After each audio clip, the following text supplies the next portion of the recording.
प्रिय मित्रहरू, जय मसीह। बाइबलले शरीरका फलहरू अनि आत्माका फलहरूको बारेमा कुरा गरेको पाइन्छ र यो भनाइको वास्तविक अर्थ के हो यदि तपाईँ जान्नु चाहनुहुन्छ भनेदेखि हाम्रो बाइबल अध्ययन कार्यक्रम मुक्तिको मार्गमा अवश्य भाग लिनुहोला।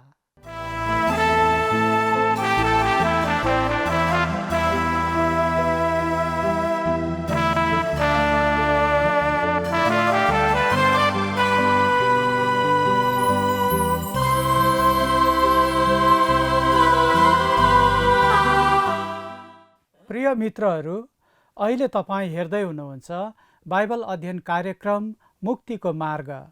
कार्यक्रममा यहाँहरू सबैलाई मेरो हार्दिक स्वागत साथै ख्रिस्टीय अभिवादन। आजको अध्ययनमा हामी उत्पत्ति 21 अध्यायबाट सुन्नेछौँ या हेर्नेछौँ। यहाँ हामी अब्राहमको प्रतिज्ञाको पुत्र इसाकको जन्मको विवरण पाउँछौँ।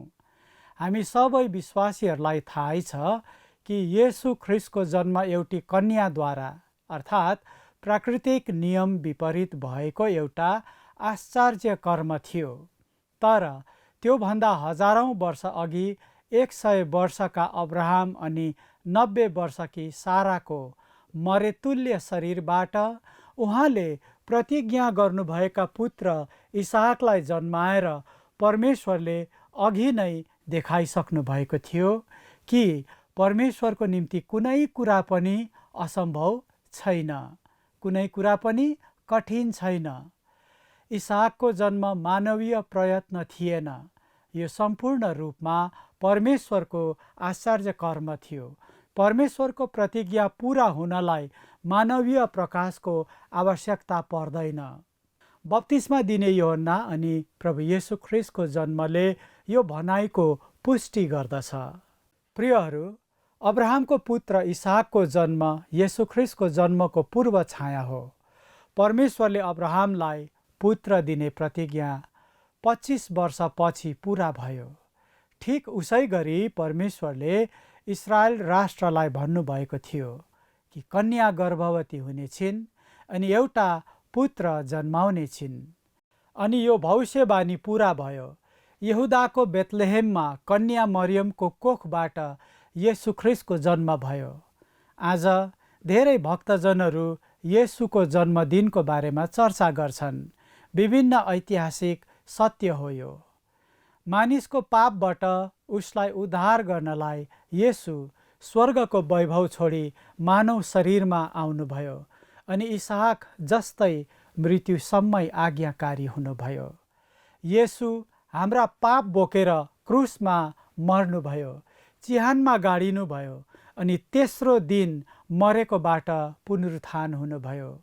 हाम्रा परमेश्वर मृत्युमा पनि विजय उत्पन्न गर्ने परमेश्वर हुनुहुन्छ। आउनुहोस् आजको अध्ययनभित्र यसै विचारसँग हामी प्रवेश गरौँ। मित्र, आज हामी वचन अध्ययन उत्पत्ति 21 अध्यायबाट देख्न गइरहेका छौँ। आउनुहोस् उत्पत्ति 21 अध्याय 1 र 2 पद हेर्दै अगाडि बढौँ। यस प्रकार लेखिएको छ, आफूले भन्नुभए अनुसार सारालाई परमप्रभुले कृपा गर्नुभयो र आफ्नो प्रतिज्ञा बमोजिम गर्नुभयो। औ सारा गर्भवती भइन् र अब्राहमको वृद्धावस्थामा परमेश्वरले अब्राहमलाई भन्नुभएको समयमा तिनले एउटा छोरा जन्माइन्। तपाईले यो कुराको ध्यान दिनुहोस् कि इसाक र ख्रिस्टको जन्म बीच अति नै मिल्दोजुल्दो समानताहरू छन्।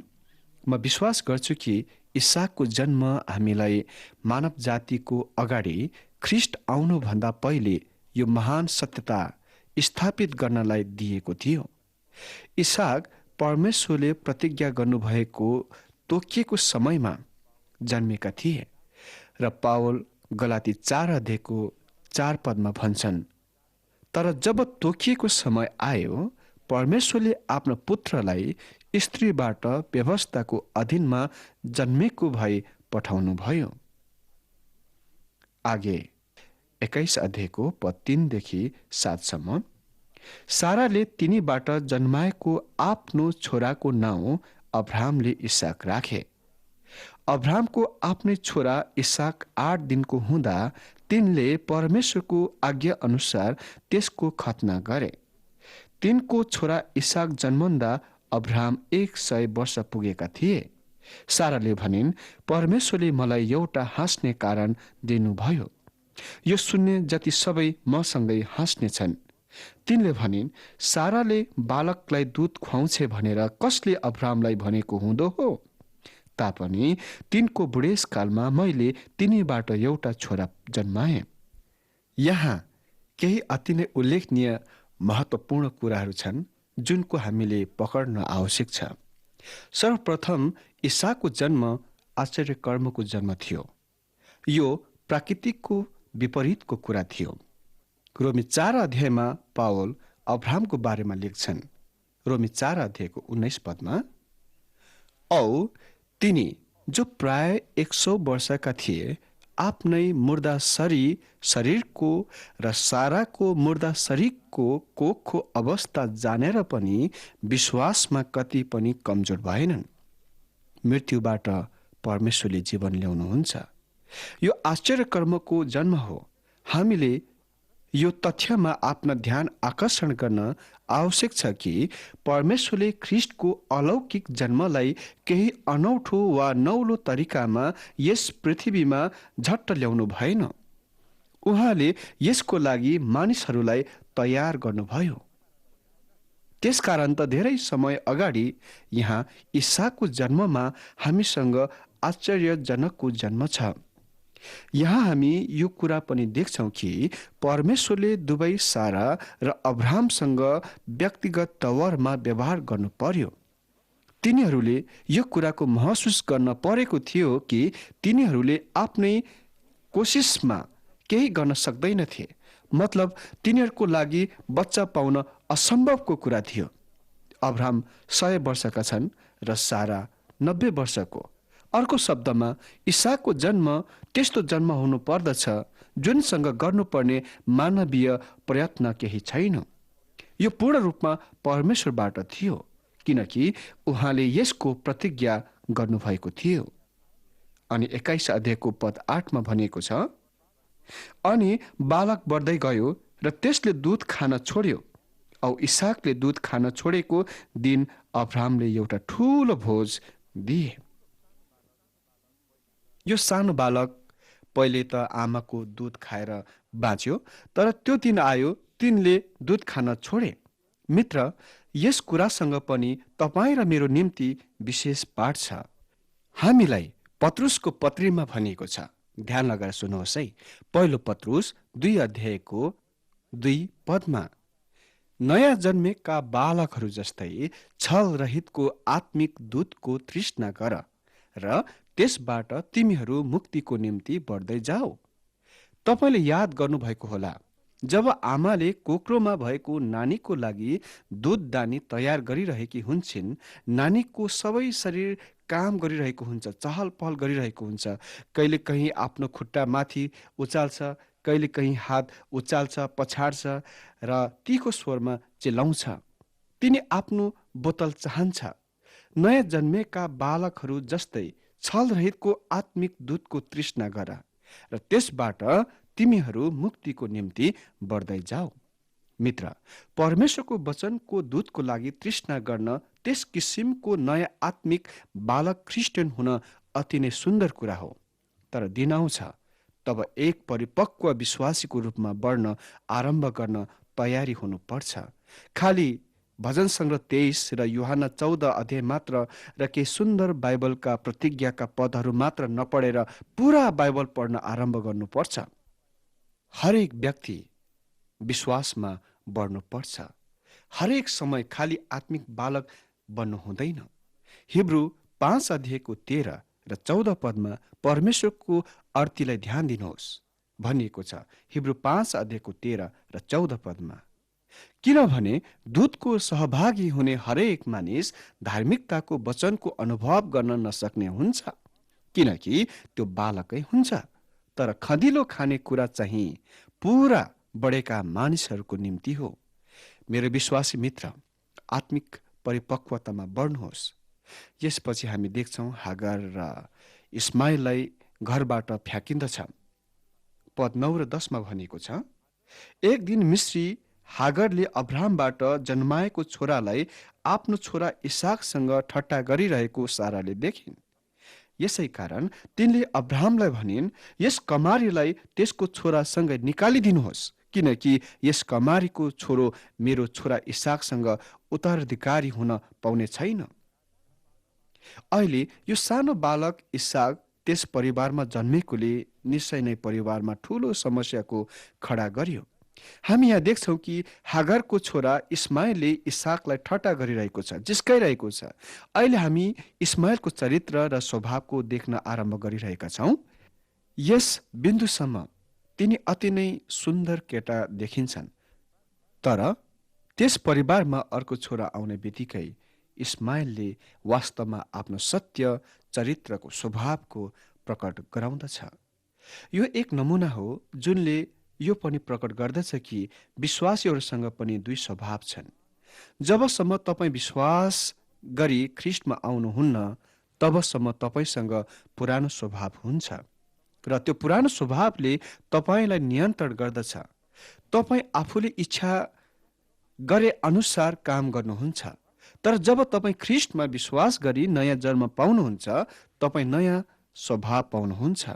अनि जब तपाईँ नयाँ स्वभाव पाउनुहुन्छ त्यहाँ नै सधैँ समस्या आरम्भ हुन्छ। पाउल रोमी 7 अध्यायको 19 पदमा लेख्छन्, जहाँ तिनी नयाँ स्वभाव र पुरानो स्वभावको बीचको निरन्तरताको सङ्घर्षको लडाईँको बारेमा भन्छन्। भनेको छ, किनभने असल काम जो म गर्न चाहन्छु त्यो म गर्न सक्दिनँ, तर खराब काम जो म गर्न चाहन्न त्यही म गर्छु। यसको मतलब नयाँ स्वभाव अनावश्यक काम गर्न चाहँदैन, तर पुरानो स्वभाव गर्न चाहन्छ। अनि पुरानो स्वभाव नियन्त्रक हो। समय आउँदछ त्यस बेला कुन स्वभावद्वारा जिउन चाहनुहुन्छ त्यसको निर्णय बनाउनु पर्छ। तपाईले परमेश्वर प्रभु कहाँ समर्पण गर्ने काममा निर्णय र लक्ष्य बनाउन आवश्यक छ। तपाईले या त आफ्नो जीवनमा पवित्र आत्मालाई आफ्नो स्थान लिन अनुमति दिनुहुन्छ वा तपाईले त्यो जीवन यापन गर्नुपर्नेछ जुन शरीरद्वारा नियन्त्रण गरिएको जीवन हो। परमेश्वरको सन्तानको लागि त्यहाँ तेस्रो विकल्प छैन। दासीको छोरालाई बाहिर निकाली पठाउनु पर्छ। त्यही नै हामीसँग यहाँ उत्पत्तिमा छ। हागर दासीको छोरालाई विदा गर्न आवश्यक थियो। अनि पद 11 मा भनिएको छ, औ आफ्नै छोरा भएकोले यो कुरा अब्राहमलाई साह्रै नराम्रो लाग्यो। जहाँसम्म शरीरको सम्बन्धमा इसाक जस्तै इस्माइल पनि अब्राहमका छोरा थिए। इसाक केही समय पहिले मात्र जन्मेका थिए र तिनलाई यस इस्माइलको बारेमा त्यति धेरै अझसम्म ज्ञान छैन। तर यो इस्माइल केही सालदेखि त्यस घरमा छन्, सायद 14 वर्षका थिए, अनि तिनी पनि अब्राहमसँग जोडिएका छन्। त्यस केटालाई घरबाट निकालिदिने काम अब्राहमको निम्ति अति नै ठुलो दुःखको कुरा हो। मित्र, फेरि म अगाडिको अध्यायतिर फर्कन चाहन्छु जुन हामीले पहिले नै भनिसकेका छौँ। अब्राहम र साराले गरेको कुरालाई अर्थात् सन्तानको निम्ति हागरलाई पति बनाउने कामलाई परमेश्वरले मन्जुर गर्नुभएको थिएन र परमेश्वर इस्माइललाई ग्रहण गर्न सक्नुहुन्न। यो पाप हो। यो अब्राहमको निम्ति ठुलो शोकको कुरा हो। तर घरको समस्यालाई समाधान गर्न मुटुमा ढुङ्गा राखी इस्माइललाई घरबाट बिदा दिँदछन्। सारा कति पनि आफ्नो छोरालाई यस केटाले जिस्काइरहेको, मजाक उडाइरहेको देख्न चाहँदैन थिए। मित्र, एक विश्वासीको रूपमा तपाईँ दुवै स्वभावसँगै शान्तिसँग बस्न सक्नुहुन्न। तपाईले यसको निम्ति विशेष निर्णय बनाउनु पर्छ। याकूब भन्छन् 1 अध्यायको 8 पदमा, दोहोरो मन भएको मानिस उसको सबै चालचलनमा चञ्चल हुन्छ। प्रभुले भन्नुभयो, 2 जना मालिकलाई 1 जना सेवकले पूर्ण रूपमा सेवा गर्न सक्दैन। त्यसकारण हामीले हाम्रो मनलाई तयारी गर्नुपर्छ कि हामी दुवैवटा स्वभावले परमेश्वरलाई खुसी तुल्याउन नसकेकोले गर्दा पुरानो स्वभावलाई त्यागेर नयाँ जीवनमा हिँड्नुपर्छ, किनकि नयाँ जीवनद्वारा हामी परमेश्वरलाई खुसी तुल्याउन सक्छौँ। हागरको छोरा इस्माइलको चरित्र प्रकट हुन आरम्भ गरिरहेको छ अनि यही नै स्वभाव पछिबाट राष्ट्रमा प्रकट भएको थाहा पाउँछौँ। अनि त्यो राष्ट्र अति नै क्रूर छ र जसको हात आफ्नो भाइको विरुद्धमा उठ्दछ। यही नै उसको तस्बिर शताब्दीदेखि रहिआएको छ। ईसाको जन्ममा मैले पहिले नै भनिसकेँ कि हामीसँग ख्रीष्ट येशूको जन्मको पूर्व छाया छ। परमेश्वरले अकस्मात मानव जातिमा कन्या कुँवारीबाट बालक जन्म दिनु भएन। उहाँले योभन्दा पहिले हामीलाई थुप्रै आश्चर्यजनकका जन्महरूद्वारा तयारी गरिसक्नु भएको छ। जस्तै यूहन्ना बप्तिस्मा दिनेको जन्म, सामसोनको जन्म अनि यहाँ ईसाको जन्म छ। म केही क्षण तपाईँहरूको ध्यान आकर्षण प्रभु येशूको जन्म र ईसाकको जन्महरू बीचको उल्लेखनीय समानतातिर खिच्न चाहन्छु। पहिलो हो, ईसाकको जन्म र ख्रीष्टको जन्मको दुवै प्रतिज्ञा गरिएका थिए। जब परमेश्वरले अब्राहमलाई कल्दीहरूको उरबाट 25 वर्ष पहिले बोलाउनु भएको बेला परमेश्वरले उसलाई भन्नुभयो, म तँलाई र सारालाई छोरा दिनेछु। अहिले 25 वर्षपछि परमेश्वरले आफ्नो प्रतिज्ञा इसाकलाई दिनु भएर पूरा गर्नुभयो। परमेश्वरले इस्राएलको राष्ट्रलाई पनि भन्नुभयो, कुँवारी गर्भवती हुनेछिन् र एकजना छोरा जन्माउने छिन्। अनि त्यो दिन आयो, येशू बेथलेहेममा जन्मनुभयो। यो पूरा भएको अगमबाडी थियो। दुवैका जन्मका प्रतिज्ञा गरिएका थिए। अनि दोस्रो कुरा, दुवै जन्महरूसँग प्रतिज्ञा र परिपूर्णता बीच लामो विराम अन्तराल रहेको थियो। वास्तवमा प्रतिज्ञा गरिएको समयदेखि ईसाको जन्म भएको समय करिब 25 वर्ष फरक थियो। ख्रीष्टको जन्मसँग तपाईँ पछाडि धेरै पुस्तासम्म जान सक्नुहुन्छ। उदाहरणको लागि परमेश्वरले प्रतिज्ञा गर्नुभएको थियो कि दाउदको घरानामा एकजना आउनेछ, अनि यो ख्रीष्ट जन्मेको समयभन्दा हजारौं वर्ष पहिले थियो। अनि तेस्रो कुरा, यी दुवै जन्महरूको घोषणा सारा र मरियम दुवैलाई हाँस उठ्दो र असम्भव देखिन्थे।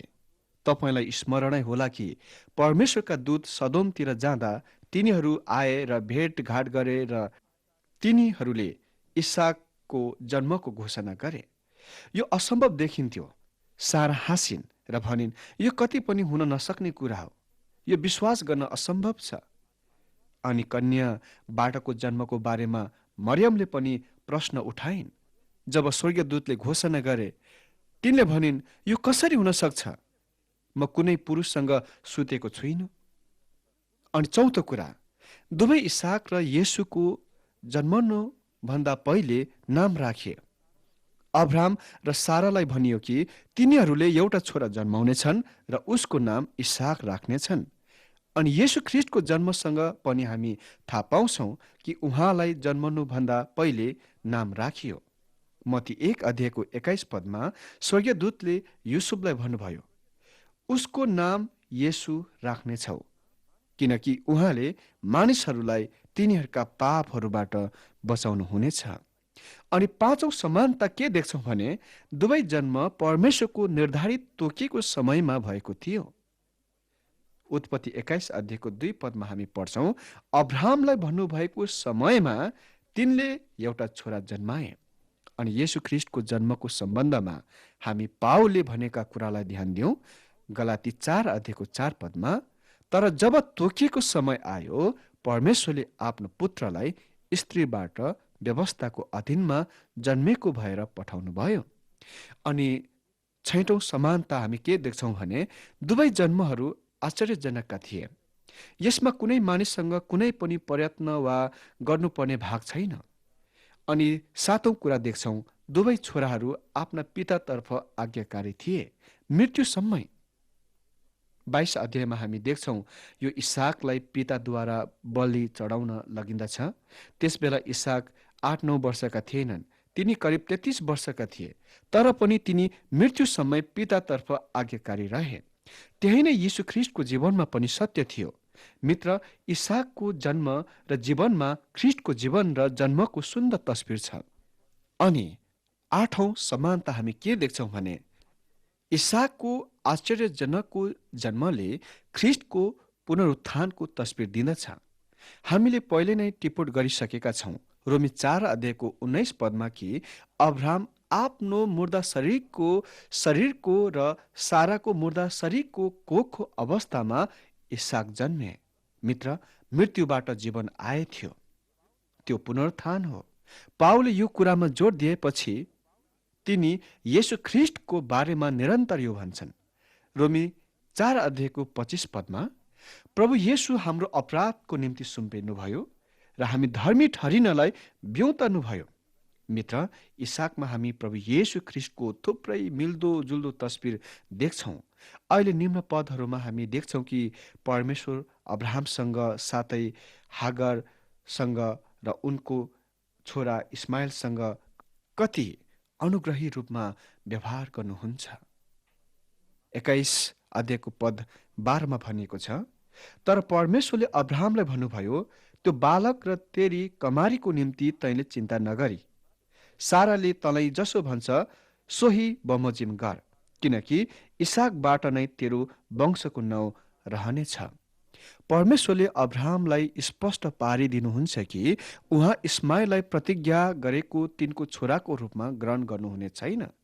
अनि पद 13 मा भनिएको छ, म त्यस कमारीको छोराबाट पनि एक जाति खडा गर्नेछु, किनभने त्यो पनि तेरै सन्तान हो। परमेश्वरले भन्नुभयो, यो तेरो छोरा भएकोले गर्दा त्यसबाट पनि एउटा ठुलो जाति वा सन्तानहरू आउनेछ।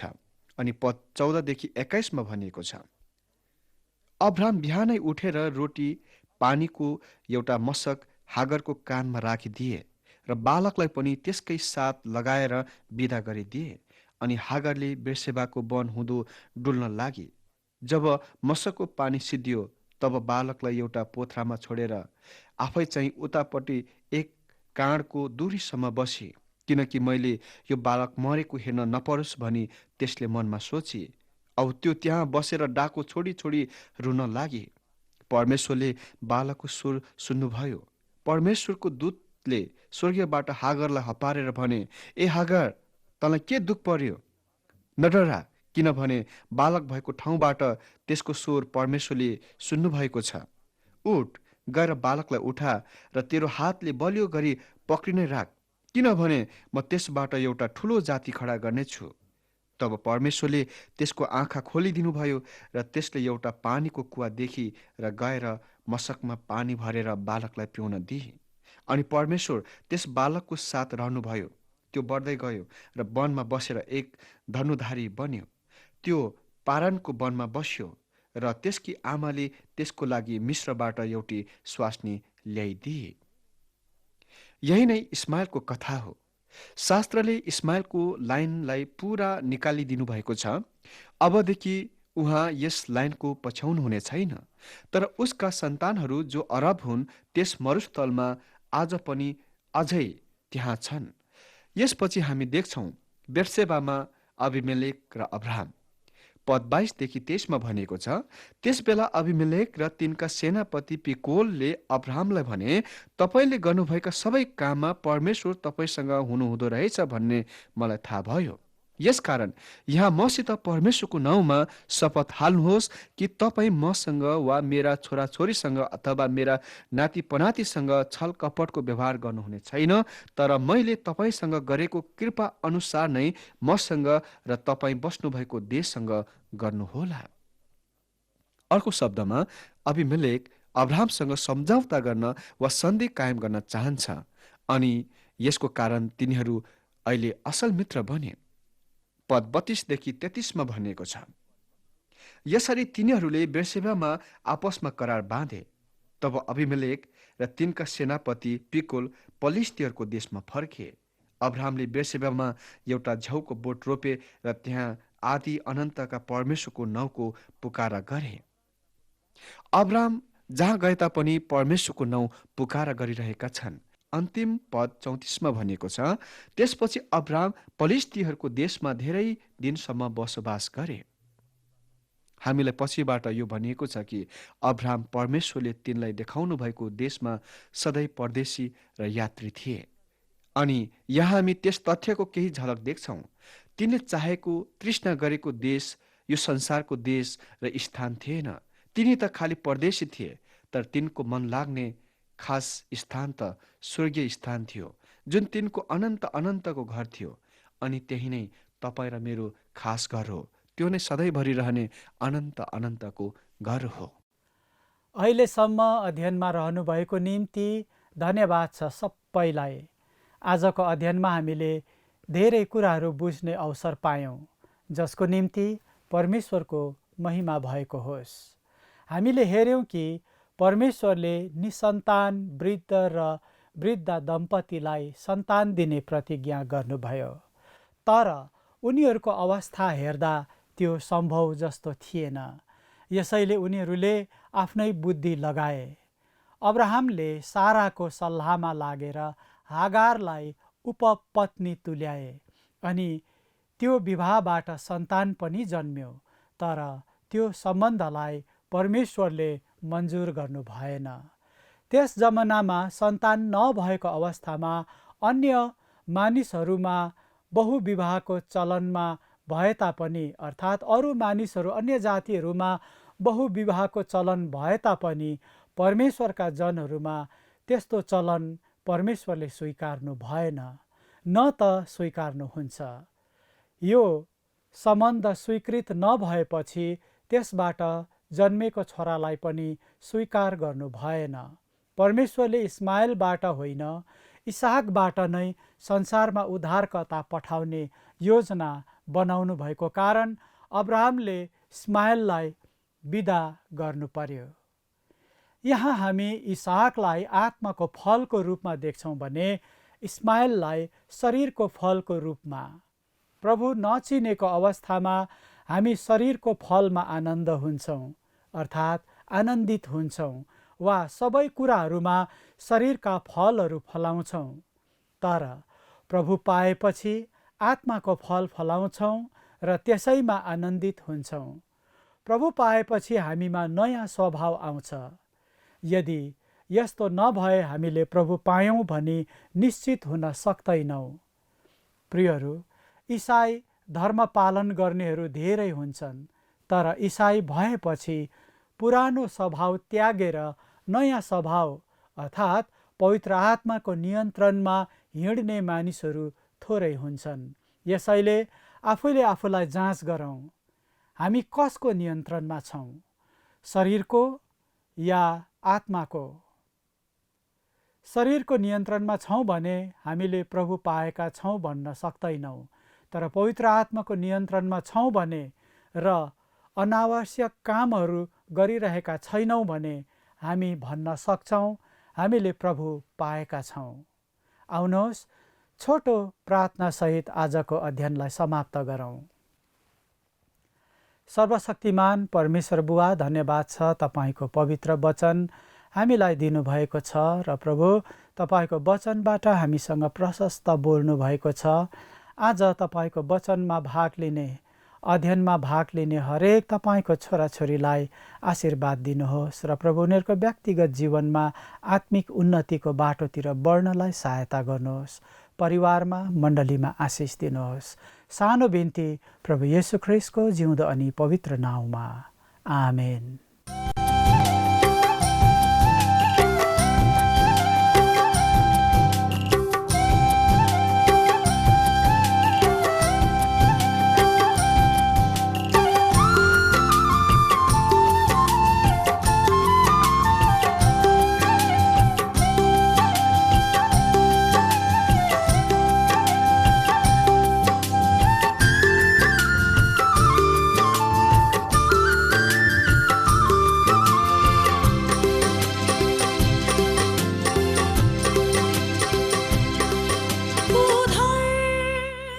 प्रिय मित्रहरू, यदि तपाईँको प्रार्थनाको विषयहरू भए तपाईँले हामीलाई पठाउन सक्नुहुन्छ।